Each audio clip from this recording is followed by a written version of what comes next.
പ്രിയമുള്ളവരെ, ഞാനിപ്പോൾ പ്രകൃതി രമണീയമായ ഒരു കേന്ദ്രത്തിലുള്ളത്. സ്ഥലമൊന്നും ഞാൻ പറയുന്നില്ല.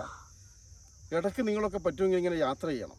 കാരണം നമുക്കറിയാലോ, എല്ലാവരും സംഘർഷത്തിലും ടെൻഷനിലും ഓരോ തരത്തിലുള്ള പ്രയാസങ്ങളിലൊക്കെ ജീവിച്ച് ഇങ്ങനെ അസ്വസ്ഥരായിരിക്കുമ്പോൾ ഒരു ചെറിയൊരു ടൂർ പാക്കേജ്, വലിയ ഇടങ്ങളിൽ പോകണമെന്ന് ഞാൻ പറയുന്നത്, കഴിയുന്ന ചെറിയൊരു കൊച്ചു ഇങ്ങനെയുള്ള പ്രകൃതി രമണീയമായ സ്ഥലങ്ങളുണ്ടാവും. മലകളും കോടമഞ്ഞും ശുദ്ധവായു. ഇടയ്ക്കും നമ്മൾ കയറ്റമൊക്കെ കയറുമ്പം നമ്മളെ ഹാർട്ടൊക്കെ ഫങ്ഷൻ ചെയ്യണ്ടേ. ഞാൻ കുറേ കാലമായി ഇപ്പോൾ മലയൊക്കെ കയറിയിട്ട്. അപ്പോൾ ഈ മല കുറച്ച് കയറണം, നമ്മൾ കയറി വരണം. അപ്പോഴാണ് എൻ്റെ കപ്പാസിറ്റിയുടെ, എൻ്റെ ഈഗോയുടെ തല ഞാൻ മനസ്സിലാക്കുന്നത്. ഇത്രയേ ഉള്ളൂ മനുഷ്യൻ. നമ്മൾ പ്രായമാകുമ്പോൾ അറിയാമല്ലോ, നമ്മുടെ ശരീരമൊക്കെ മുമ്പൊക്കെ ഓടിക്കയറുന്ന സ്ഥലങ്ങളാണ് ഇതൊക്കെ. പക്ഷെ ഇപ്പോഴേ പ്രായം അറിയാമല്ലോ. അപ്പോൾ അതിൻ്റെ ഒരു കാലത്തിൻ്റെ നിയമമാണത്, അതിലൊന്നും ചെയ്യാൻ പറ്റില്ല. പക്ഷെ എന്നാൽ അത് അതിജീവിച്ച് ഇതിൻ്റെ ഏകദേശം ഈ മലഞ്ചെരുവിലേക്ക് എത്തിച്ചേർന്നു.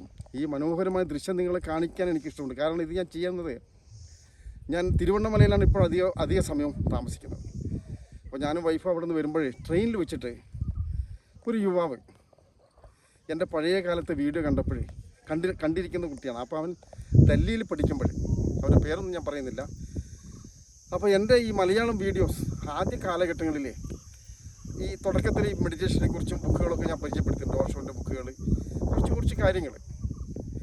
അപ്പോൾ ആ യുവാവ് എന്നോട് പറഞ്ഞു, സാറിൻ്റെ വീഡിയോ ആ കാലഘട്ടങ്ങളിൽ എന്നെയൊക്കെ വളരെ സഹായിച്ചിട്ടുണ്ട്.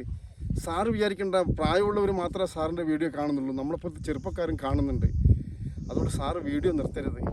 ഞാൻ എല്ലാ വീഡിയോയും, സാറ് ഇതുവരെ ചെയ്ത എല്ലാ വീഡിയോയും ഞാൻ കണ്ടിട്ടുണ്ട്. അതുകൊണ്ട് സാറ് വീഡിയോ ചെയ്യണം. ഞാൻ പറഞ്ഞു തീർച്ചയായിട്ടും ഞാൻ ചെയ്യാം. ഇടയ്ക്ക് എല്ലാവർക്കും ഒരു ആവർത്തന വിരസത ഉണ്ടാവുമല്ലോ. അപ്പോൾ ഞാൻ പല കാര്യം പറഞ്ഞു പോയി. ഇപ്പോഴേ നമുക്കറിയാം, ന്യൂ ജനറേഷൻ്റെ കുറേ ടെൻഷനും, അവരുടെ വ്യക്തിത്വം വികസിക്കണം, അവരുടെ ജീവിതത്തിനൊരു അർത്ഥം ഉണ്ടാക്കണ്ടേ. ധാരാളം കഴിവുള്ളവരൊക്കെ ഉണ്ട് ഇവിടെ. പക്ഷെ എല്ലാം മത്സരത്തിലാണ്. എവിടെ ചെന്നാലും മത്സരമാണ്. ഒരു വ്യക്തിയെ അവൻ്റെ അതേപടി അംഗീകരിക്കാൻ ബുദ്ധിമുട്ടാണ് മനുഷ്യർക്ക്. അപ്പോൾ ആ ഒരു കാലഘട്ടത്തിൽ നമ്മൾ ജീവിക്കുമ്പോൾ നമ്മുടെ എഡ്യൂക്കേഷൻ കാലഘട്ടം കഴിഞ്ഞ് PhD ഒക്കെ എടുത്ത് പുറത്ത് വരുമ്പോൾ എന്ത് ചെയ്യണം, തനിക്ക് ഇഷ്ടമുള്ള വഴിയിലൂടെ സഞ്ചരിക്കാൻ പറ്റുമോ? ആ യുവാവ് എന്നോട് പറഞ്ഞതാണ്, സാറേ എനിക്കൊരു കലാകാരനായി ജീവിക്കാനാണ് ആഗ്രഹം. പക്ഷേ ആരുടെയൊക്കെ നിർബന്ധപ്രകാരം ഞാൻ പലതിലും PhD എടുത്തിട്ടുണ്ട്. പക്ഷേ അതൊന്നും എനിക്കത്ര സംതൃപ്തകരമല്ല. കലാകാരനായി ജീവിക്കണം, അതാണ് സാറിൻ്റെ അഭിപ്രായം എന്താണ്? ഞാൻ പറഞ്ഞു, അതിനുവേണ്ടി നീ ശ്രമിക്കണം. No pain no gain. നിരന്തരമായി നിനക്ക് എന്താണോ ഭൂമിയിൽ നിൻ്റെ ജീവിതം കൊണ്ട് നീ ഉദ്ദേശിക്കുന്നത്, നിൻ്റെ ജന്മാഭിലാഷം, അതിലേക്ക് ഫോക്കസ് ചെയ്യണം. അപ്പോഴാണ് മനുഷ്യൻ ജീവിക്കുന്നത്. ഞാനൊക്കെ ഇപ്പോൾ അങ്ങനെ ജീവിക്കുന്നത്.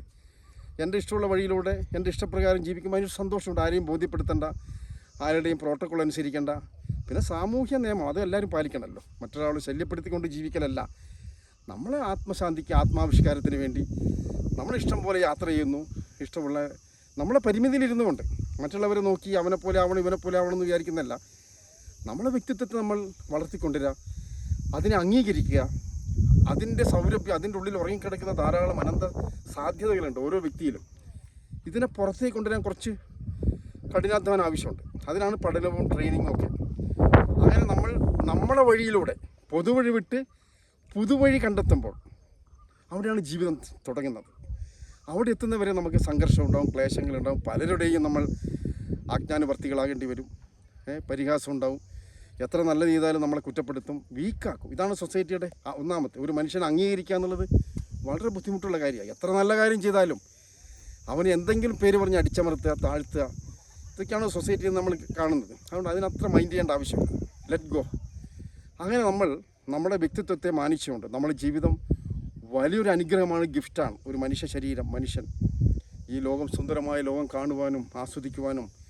ഞാനിപ്പോൾ ഏറെക്കാലമായി ഇങ്ങനെ യാത്ര ചെയ്തിട്ട് ഈ മലഞ്ചെരുവിലൊക്കെ എത്തിയപ്പോൾ എന്തൊരു പറഞ്ഞറിയിക്കാൻ പറ്റാത്തൊരു ആത്മാനുഭൂതിയാണ്, ആത്മാവിനൊരു ആനന്ദം.